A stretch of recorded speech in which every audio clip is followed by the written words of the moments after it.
আসসালামু আলাইকুম, কেমন আছেন আপনারা সবাই? আশা করি সবাই ভালো আছেন। যে যেখান থেকে আমার ভিডিও দেখেন সবাইকে অসংখ্য ধন্যবাদ। আশা করি আপনারা সবাই ভালো আছেন। আপনাদের মাঝে আমি নিয়ে আসলাম পাকা কলার বড়া। আমি কিভাবে বানাই রেগুলার বাড়িতে সেভাবে এই রেসিপিটা শেয়ার করলাম। আর আমার ভিডিও দিয়ে একটু সমস্যা হওয়া লাগছে, একটু সমস্যার কারণে। এজন্য ইনশাআল্লাহ পরবর্তীতে প্রতিদিনই রেগুলারই ভিডিও পাবেন। এজন্য কেউ মনে কিছু করবেন না। যদি ভুল ত্রুটি হয় অবশ্যই আমাকে মাফ করে দেবেন। তা পাকা কলার বড়া আমি কীভাবে বানাই পুরো রেসিপি আপনারা দেখুন এবং আমার সাথে থাকুন প্রথম থেকে শেষ পর্যন্ত। অবশ্যই ভিডিওটা দেখবেন, যদি ভালো লাগে লাইক কমেন্ট শেয়ার করে দেবেন। ভিডিও শেষে একটা লাইক অবশ্যই দিয়ে যাবেন এবং আমার চ্যানেলটা সাবস্ক্রাইব করে রাখবেন রান্নাঘর 01। এত টেস্টি একটা খাবার, এত মজার একটা খাবার, আশা করি আপনাদের কাছে খুবই ভালো লাগবে। এখানে আমি আমাদের বাড়িতে পাকা কলা, সেই পাকা কলা আমি নিয়েছি। এখানে আপনারা সাগর কলাও ব্যবহার করতে পারেন, তাতেও টেস্ট কিন্তু অনেক ভালো আসবে। এখানে আমি পরিমাণ মতন কলা নিয়েছি, সেগুলো এখন আমি স্কিনটা ফেলাই দিয়ে দিতেছি। এখন ভিতরে যেটা নিয়েছি এটা আমি দেখুন হাত দিয়ে খুব সুন্দর করে আমি সেটকাই নিতেছি। আপনারা একটা ইসির সাহায্য আপনারা সেটকাতে পারেন, কোনো ফ্যাটানোর এটা কিন্তু একটু আস্তে আস্তে থাকবে, এই জন্য আমি হাত দিয়েই সেটকাই নিয়েছি। হাত দিয়ে সেটকালে এটা ভালো হবে, কেন কি এটা কিন্তু একদম পেস্ট করা যাবে না, একদম ভিতরে কিন্তু একটু ভাঙ্গা ভাঙ্গা হবে এই টাইপের। আমি কিভাবে করতেছি আপনারা দেখেই বুঝতে পারতেছেন আশা করি। আর আমার রেসিপিগুলো কেমন লাগে অবশ্যই আমাকে কমেন্টে জানাবেন। আমি ঘরে থাকা কিছু উপকরণ দিয়ে আমি রেসিপি তৈরি করি এবং সহজ সহজ রেসিপি। এখানে আমি 150 গ্রাম বা 200 গ্রামের মতন এখানে আমি গুড় নিয়েছি। এখানে আমি ঝোলা গুড়টাই ব্যবহার করেছি। আপনারা অবশ্যই ঝোলা গুড় যদি না নেন অবশ্যই আপনারা চিনিও ব্যবহার করতে পারেন, কোনো সমস্যা নেই, কিন্তু গুড়ির টেস্টটা একটু বেশি আসবে। আর এখানে আমি আতক চাল মানে আলো চাল, যেটা আমাদের গ্রাম অঞ্চলে যে আলো চালের যে গুঁড়োটা আমি সেটাই ব্যবহার করেছি। এখানে আমি অল্প অল্প দিয়ে মেখাই নিতেছি। আমার পুরো গুঁড়ে লাগছে, যদি ছোট কাপ ধরি তার 6 কাপ লাগছে, আর বড় যে মেজারমেন্টের কাপ যদি ধরি সেখানে আমার 3 কাপ গুঁড়ো লাগছে, 3 কাপ। তাহলে আমার আধা কেজি, গ্রামের মাপে যদি ধরি হয়তো আমার আধা কেজি এখানে গুড়ে লাগছে। এখানে কিন্তু কিন্তু আমি কোনো পানি এখানে ব্যবহার করি না। অবশ্যই একটু নরম নরম রাখবেন, যখন এই আটাটা যখন শুকিয়ে যাবে তখন একটু ড্রাই হয়ে যাবে, এই জন্য একটু নরম নরম রাখতে হবে, নাহলে কিন্তু শক্ত হয়ে যাবে পরিবর্তে।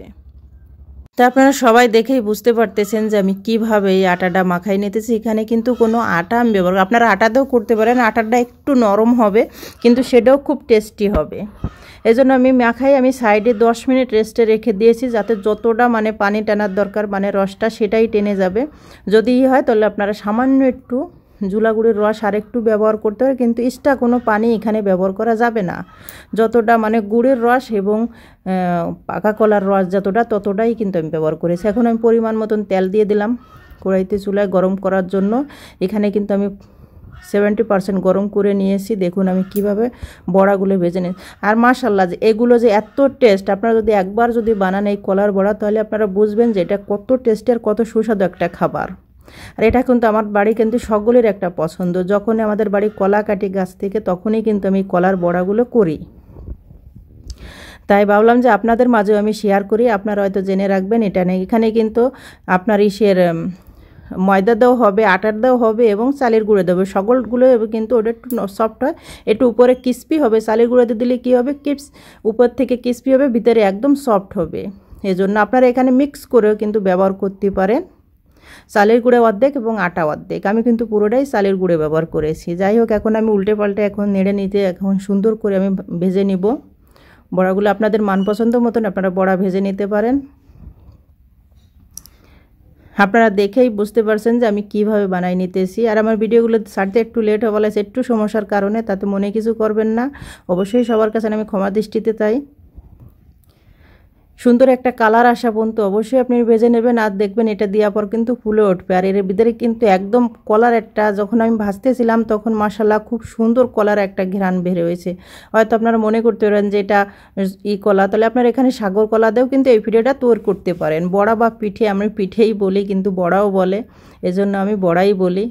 আপনারা এই সাগর কলা দিয়েও কিন্তু এই পিঠেগুলো আপনারা বানাই নিতে পারেন সহজেই।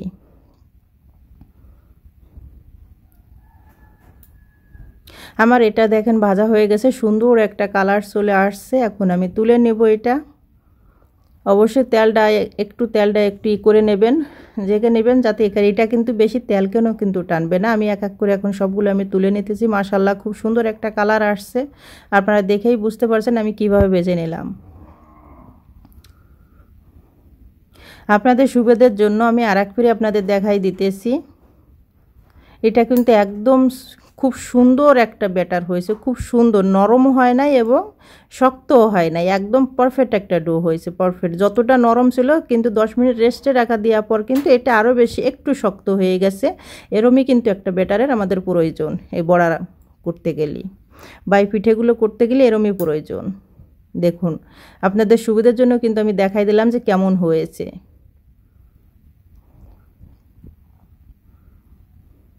আমি এক এক করে একই পদ্ধতি না, আমি একটু লম্বা টাইপের এক পদ্ধতিতে আমি কিন্তু সবগুলো বড়া আমি এখানে ভেজে নেব, বা পিঠেগুলো আমি সুন্দর করে উল্টে পাল্টে কিন্তু ভেজে নেব সুন্দর একটা কালার আসা পর্যন্ত।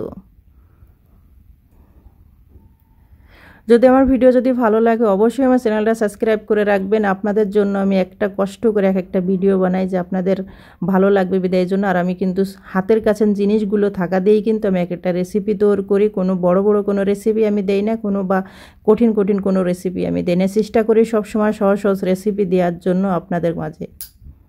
যদি ভালো লাগে অবশ্যই চ্যানেলটা সাবস্ক্রাইব করে রাখবেন এবং শেয়ার করে দেবেন, এবং লাস্টে অবশ্যই একটা লাইক দিয়ে যাবেন। আপনারা জানাবেন যে আমার রেসিপিগুলো আপনাদের কাছে কেমন লাগে। দেখুন আমার বড়াগুলো কিন্তু খুব সুন্দর একটা কালার চলে আসে, ভাজা হয়ে গেছে। এখন আমি তুলে নেব, এক এক করে কিন্তু আমি তুলে নিতেছি, এক এক করে কিন্তু আমি তুলে নেব। এখনই হয়ে গেছে। আর মাশাআল্লাহ খুব সুন্দর একটা কালার, আর দেখুন কতটা ফুলে উঠছে।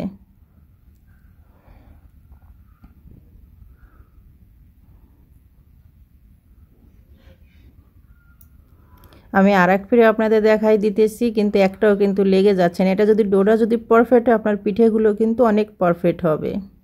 আর শীতের মৌসুম মানে বিভিন্ন রকমের বড়া বলেন, পিঠে বলেন, পিঠের উৎসব। শীতের মৌসুম মানে পিঠে, শীতের মৌসুম মানে মিষ্টির একটা ধুমধাম লেগে যায়। সব জায়গায় মনে চায় যে শীতের সময় পিঠের জিনিসটা একটু বেশি খাই। আর গ্রামে তো মানে শীতের মৌসুম আসলে পিঠের ধান্দাই আগে চলে আসে মাথায়, যে আমরা কি পিঠে খাবো।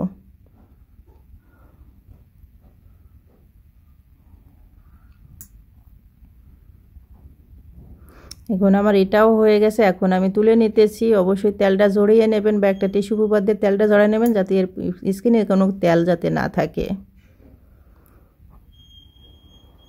এখন আমি লম্বা করে একটু শেপ দিয়ে নিয়েছি। আমার হাতের 4টে আঙ্গুল, সেই 4টে আঙ্গুলের উপরে যেটা মাখাবে ওটা দিয়ে কিন্তু আমি একটা ডিজাইন করে নিয়েছি, যে দেখুন কিরম দেখা যাওয়া লাগছে। যত আমাদের বাড়িতে বাচ্চা আছে সেই জন্য আমরা এপথেই মানে হাতের উপরে কিন্তু আমি একটু মানে 4টে আঙ্গুল দিয়ে কিন্তু একদম খোঁড়ায় কিন্তু আমি তুলে নিতেছি। দেখুন আপনাদের সুবিধার জন্য আমি দেখাই দিলাম যে একটু লম্বাটা একটু ডিজাইনের জন্য ভালো দেখা যায়, এজন্যই।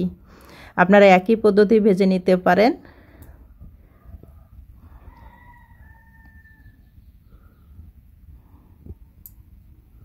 আমি এক এক করে সব বড়াগুলো এক এক করে সব বড়াগুলো আমি ভেজে নেব এখন।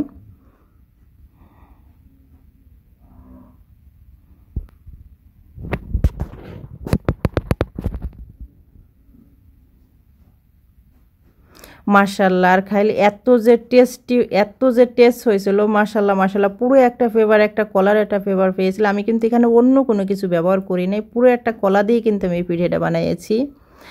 এত সুন্দর হয়েছিল, আর উপর থেকে এতটা ক্রিস্পি আর ভিতরে একদম সফট, মানে নরম তুলতুলে এরম একটা পিঠের এই রেসিপিটা অবশ্যই আপনারা একবার বাসায় বানাবেন। যদি কেমন লাগে বানানোর পর অবশ্যই আপনারা আমাকে জানাবেন।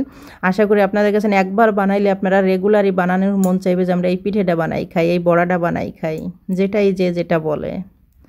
এখন আমি এক এক করে সুন্দর করে সব পিঠেগুলো আমি ভেজে নেব, বা বড়াগুলো সবই ভেজে নেব। আপনারা বলাও বলতে পারেন, পিঠেও বলতে পারেন, ভেজে নেব একই সিস্টেমে একই পদ্ধতিতে।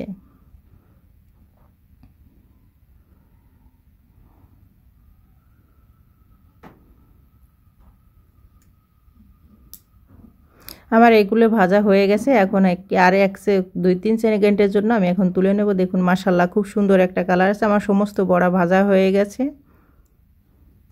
মাশাল্লাহ মাশাল্লাহ, দেখুন কত বড়া হয়ে গেছে আমার ওই কুলে গোলাতে আর অতটুকু আটাতে। দেখুন মাশাল্লাহ মাশাল্লাহ, খুব সুন্দর একটা বড়া হয়েছে। আপনাদের যদি ভালো লাগে অবশ্যই আমার চ্যানেলটা সাবস্ক্রাইব করে রাখবেন। সবাই ভালো থাকবেন, সুস্থ থাকবেন, আল্লাহ হাফেজ।